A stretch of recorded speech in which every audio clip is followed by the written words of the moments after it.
tanto storia pan contavo.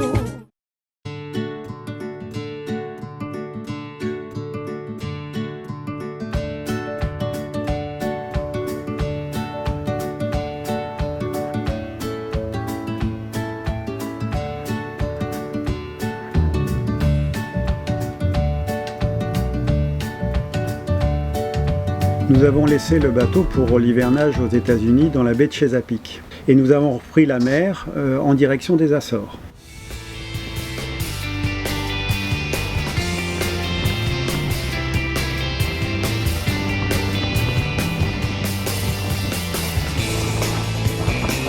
La première partie de la traversée s'est faite avec des vents plutôt de nord et une météo assez changeante du fait d'un anticyclone des Açores positionné plutôt sud, ce qui est assez habituel à cette même période, mais qui génère un temps moins bien établi que pour d'autres traversées, en particulier celle que nous avions fait 2 ans plus tôt.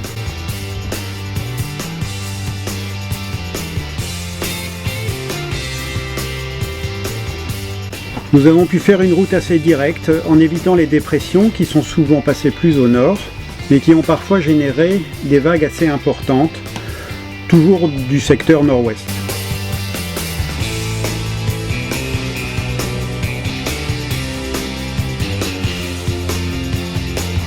Les vents ont été soutenus durant toute la traversée, aux alentours de 30 nœuds, et en général de secteur ouest à nord-ouest, sur des allures relativement confortables. Au milieu de la traversée, une dépression née dans le secteur des Bahamas a fait la même route que nous et nous a rejoints avec des fronts orageux, nous imposant de réduire la voile et de continuer la route sous génois trinquettes, alors que nous n'avions plus de dérive pour que le bateau n'accroche pas dans les vagues.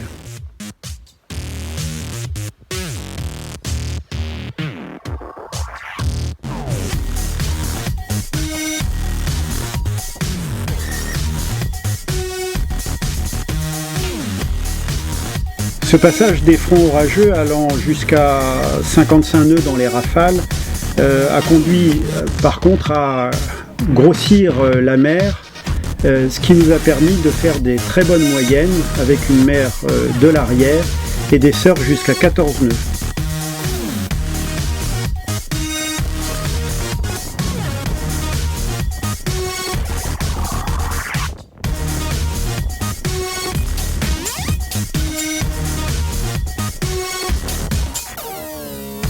En définitive, c'était une traversée assez rapide de 14 jours pour une distance totale de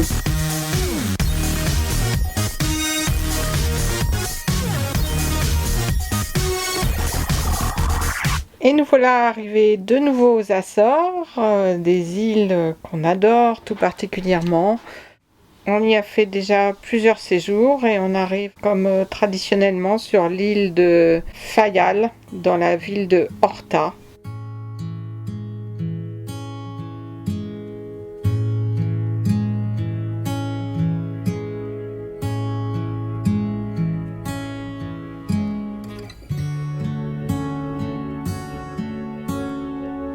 On en profite cette fois-ci pour faire de grosses réparations. Donc François refait des touches de peinture de grande importance parce qu'en fait la peinture cloque et l'eau passe par en dessous et décolle des pans entiers de peinture.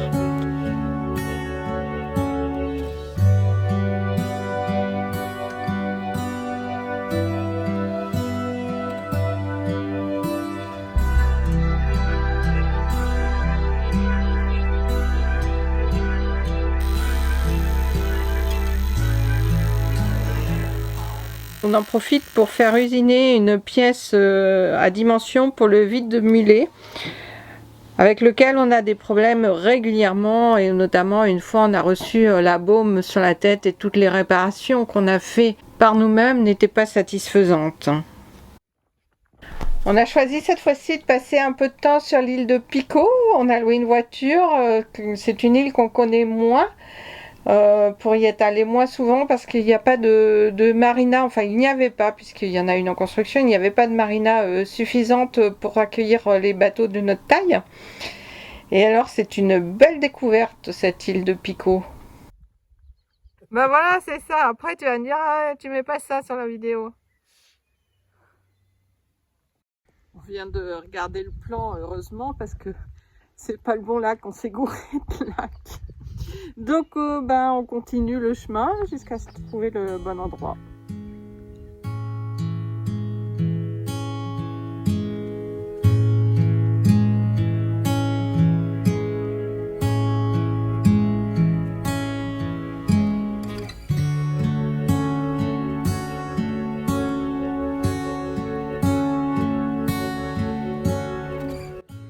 On arrive au lac, le beau lac, mais en fait il est nettement moins joli que le petit lac d'à côté. On est assez déçus. Ça s'appelle Lagoa do Calado. Donc on est au milieu de Pico. Et l'autre c'était Lagoa Seca. Contrairement à ce que son nom n'était pas sec. Alors que celui-là, on a l'impression que.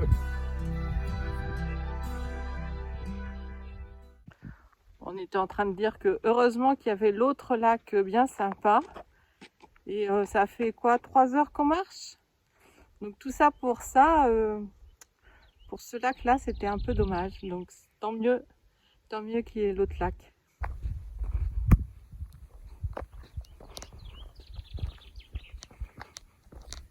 Tu réfléchis?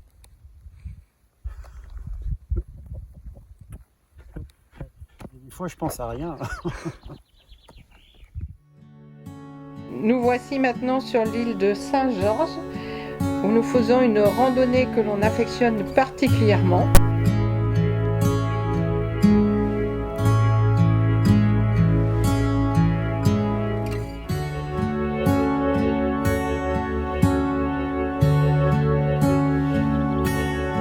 Magnifique paysage.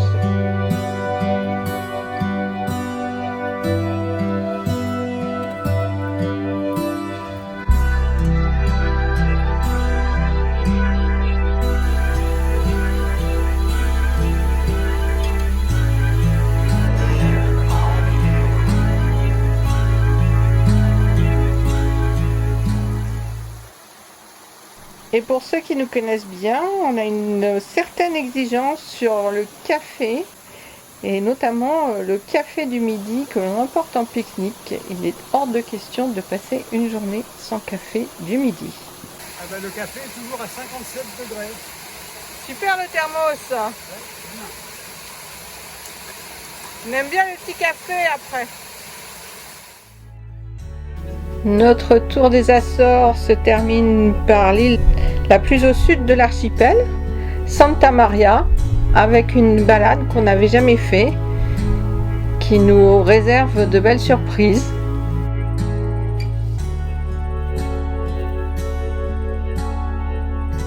chemin de randonnée sud de Santa Maria. À chaud. Il fait un peu chaud.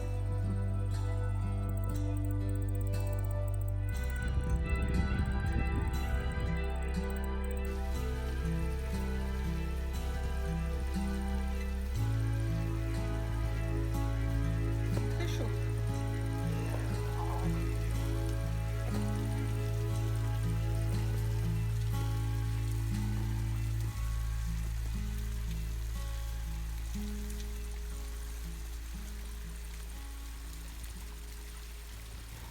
Magnifique séjour dans ces Açores.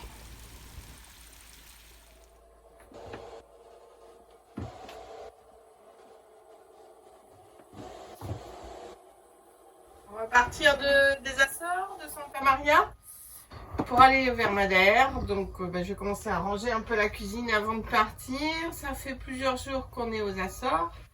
C'était super, mais on va redescendre tranquillement vers les Canaries.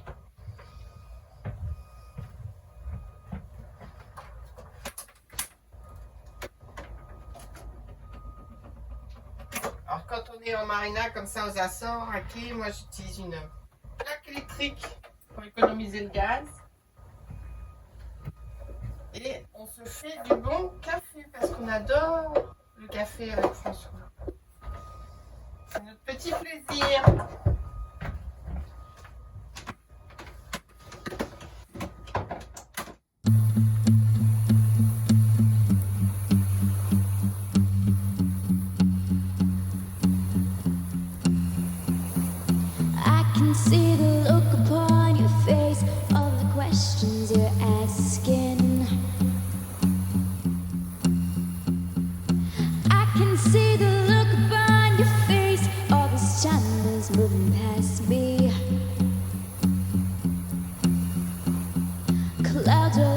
encircle the sky and turns the sea to gray. Clouds will encircle the sky, the rain comes out to play. You never knew me one bit. Oh baby, please admit it. It's your imagination. This ain't no realization. Happy daydreams float around your head. The man you knew is gone and dead. Well, just admit it to me. Look into my eyes and you'll see. C'est bien, il fait beau. Le petit vent un petit peu serré pour le générateur, mais c'est bien.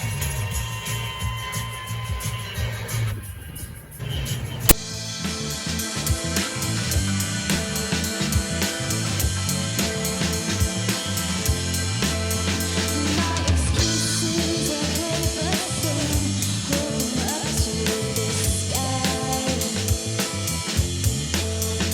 My excuses are paper thin, the tears are just begun. This isn't who you are. I need some sort of control. This isn't who you are, baby, I'm losing control. You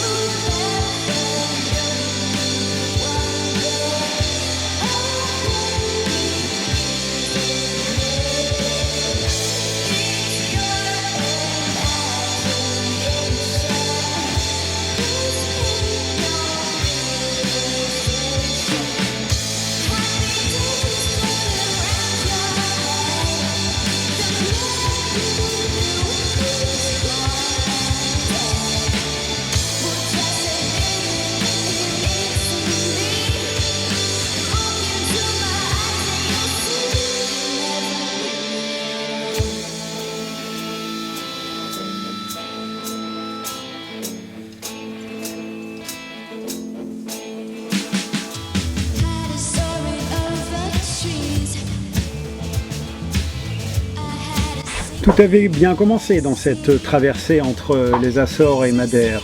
Des vents légers, assez constants, du grand soleil permettant de se la jouer à la cool, réflexion des leurres, long bord sous généqueur. Alors c'est vrai, un peu porté près du vent, mais ça marchait bien.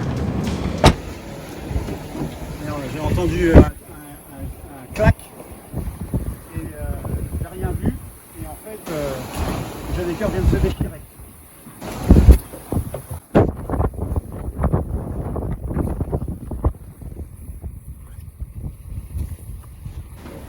Alors c'est vrai que le généqueur avait donné des signes de faiblesse 2 ans plus tôt, et lors de notre premier passage à Horta, aux Açores, nous l'avions fait reprendre par un voilier, mais j'avais dû constater que le nylon de la voile était fatigué, et c'est vrai qu'on l'a beaucoup porté depuis notre départ, et le soleil, le sel avait fini par faire beaucoup souffrir cette voile qui est pourtant bien agréable à porter.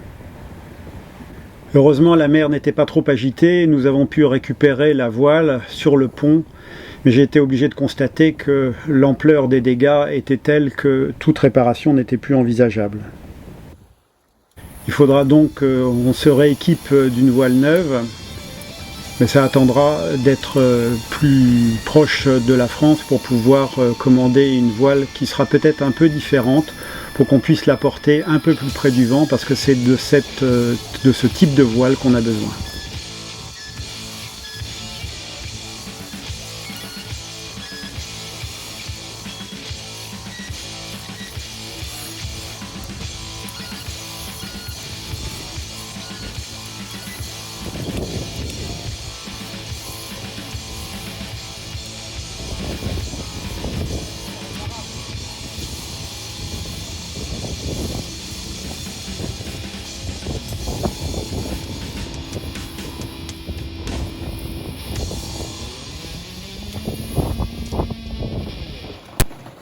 tendu la canne à pêche. Hein?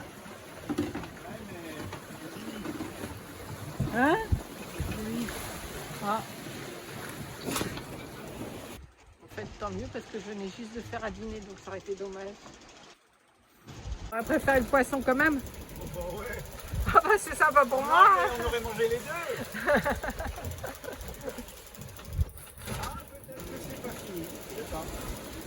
Merci d'avoir regardé cette vidéo et abonne-toi à notre chaîne pour nous encourager à poursuivre.